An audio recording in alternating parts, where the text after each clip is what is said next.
Good everyone, welcome to today's video. Today it's the first battle in the 1953 M41M. Now, sadly I forgot to record this live. I do apologise for that. But I had a pretty good time in this little thing. So the 1953 M41M is essentially an M41 tank, well, M1441 tank, modified extensively, and it appears the chassis has been lengthened to take this massive 90mm, what I think is an anti-aircraft gun. Now the gun itself is very, very powerful, but there's a big drawback. You only get 8 shells, and that does not include, well, that does include the one in the breech, so 1 in the breech, 7 in the hull, which is just here. Reload rate is pretty sufficient most of the time, and overall, it was a good vehicle to drive for my first battle. Now I haven't driven it since, but it is fun in terms of actual playing it. So the gun itself, its penetration is actually quite good for a stock shell, 131mm. That's comparable to the German 75. However, as you can tell, the upgraded shell is where it's at, with 158mm of penetration. Since this thing will see jumbos, just to point out people, it is a very good gun, and it can take out jumbos reasonably well. I haven't fought a jumbo in it, but even so. So this battle does obviously involve me also bringing out the M42 SPAA. I'm just going to ignore that. I'm going to focus primarily on the 1953.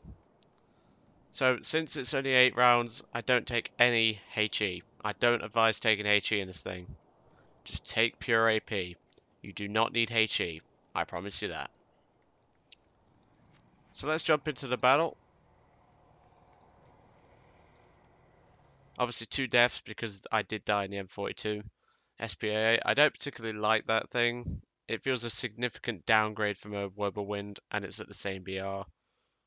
Obviously, those who have seen Fly Daily's video will probably be like, oh, it's a good SPAA, it's a good tank destroyer. Yeah, but not when it's stuck, people.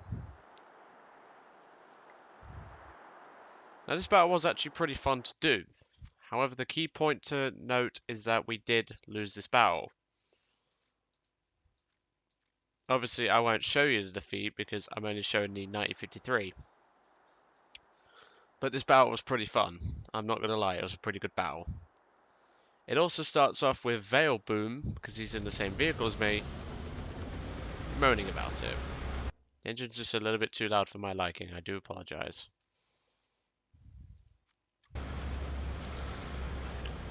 So first thing off the bat, this thing's mobility is pretty pantsy.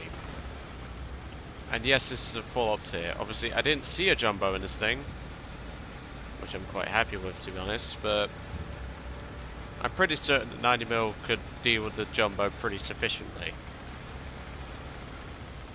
And the driver right in front of me there, Veil Boom, is going to start moaning. He starts saying, it's the Breda 501, which is a truck, which I will be soon starting to unlock. Good, and he's like, because the night is so disappointing. This gun is not disappointing, buddy, your aim clearly sucks. 520 grams of TNT and a turret pen doesn't 1 kill. Well, clearly you're not hitting the turret then. You must have hit the breach. And this guy's just going to keep moaning. I just put in chat once my first game in this thing. And here you can see what I mean by the mobility being pretty pantsy. I'm barely doing 8 miles an hour. Now the reload is about 10 seconds on my current crew. To be honest, I don't care about the reload. This thing one-shots anything it sees. Except for the first target that you will see, it's a T-34-57. I hit the engine block. That was fine. I wasn't expected to kill it by hitting the engine block. Now the turret actually rotates 45 degrees left and right. No more, no less. And that's only because of the gun shield itself. That's where you got to position yourself pretty efficiently, in this thing. And take into account you only have 5 degrees of gun depression.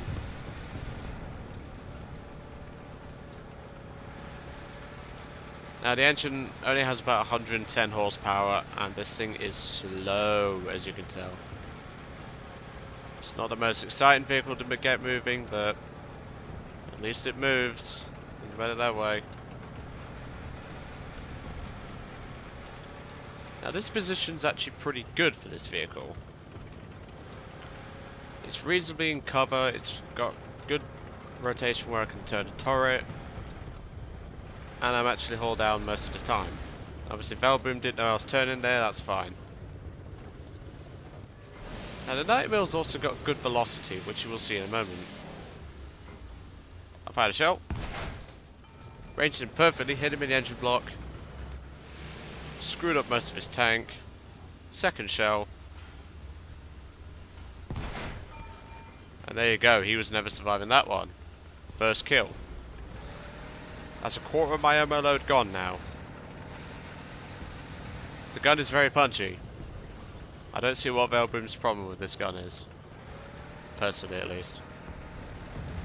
Now, I started to originally move off, but then I believe I spot the Chaffee.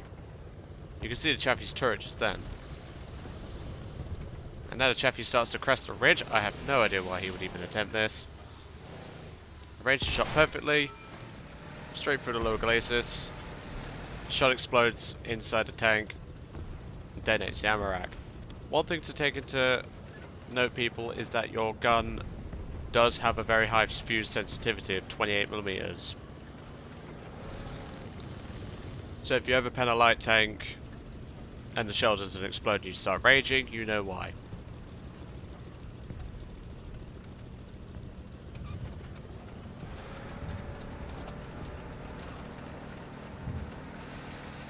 So now I did consider moving up, and well, I wanted to move closer to the cap circle. Now unfortunately the enemies have it under their control.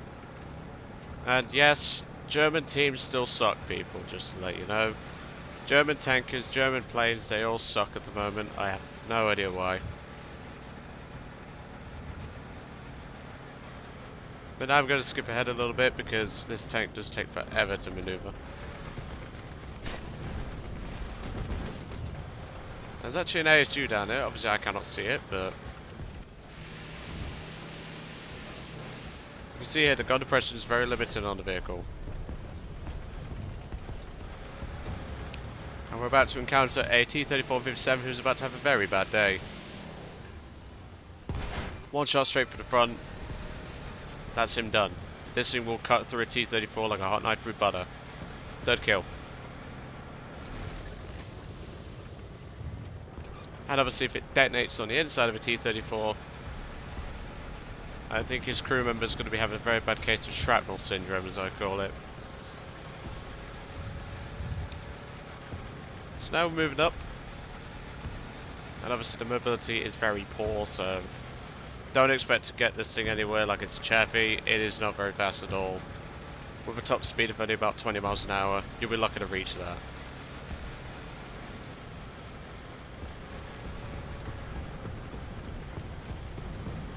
Now this video is coming after the planes that I want to see added to War Thunder. Obviously I'm recording this afterwards. And then the tanks will come, and then a review on the P40 medium. P40 is a good medium. If you haven't got it, or if you haven't got the premium, please do get it. It is a very good vehicle. I'm down to 4 shells. Obviously I've got to take into consideration my position here. And here's that KV-1 that I shot at, well, that T-34 drive that I shot earlier. Bit suspicious how he knew exactly my position the second I pulled up. Very strange, but either he's got 20/20 vision or something like that, I don't know. Just a bit suspicious in my opinion. How he knew my exact location the second I pulled up. But don't worry people, we get misjudged desserts. I fired a shell, straight from front of the turret. And well, 520 grams of TNT will do that, people. Unfortunately, however, we're about to get killed by a camper, Titan Quest. It is Sherman. Now, I was considering pulling back behind some cover, but obviously I didn't. I did spot the Sherman. I can't obviously rotate the turret very far. I thought he saw me at this point. He had seen me. I didn't realise it at the time. until I decide to reverse at this point. And any second now, there we go. And that's the end of me, unfortunately, people.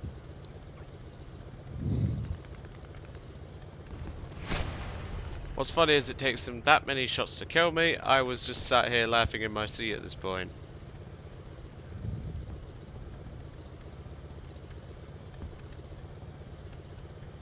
Eventually, though, the fire will kill my driver, I believe. Or it's the M10 that kills me, I can't quite remember.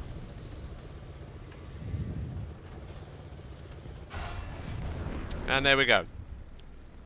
The Amarak takes out the last remaining shell in the hull, and obviously I had one in the breach anyway, so... But overall, this thing's not too bad, I don't think. But the mobility is just so poor. It really is poor.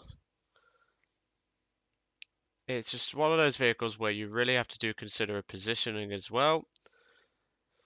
Conquest maps are not going to be this thing's friend. And not only that, if you don't have a single capture point and you run out of shells, you're kind of screwed. It's also very vulnerable to aircraft from the rear, since both your crew members are on the rear and the driver is the only one that's fully enclosed. And even then, he doesn't have much armor to save him. Take those factors into account when playing the vehicle, and this will be a good tank destroyer for you, I think. And as you saw, it packs a punch. This gun seriously does pack a punch. Just do be mindful that you've only got 8 shells, so you've got to make them count. Anyway, I hope that gives a sort of first impressions to this vehicle. Again, I do apologise for not recording this live. My mistake. Everyone makes mistakes in life. I did make one.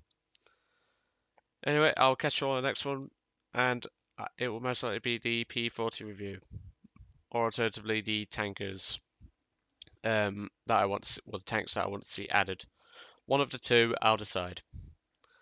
Anyway, see you guys next time.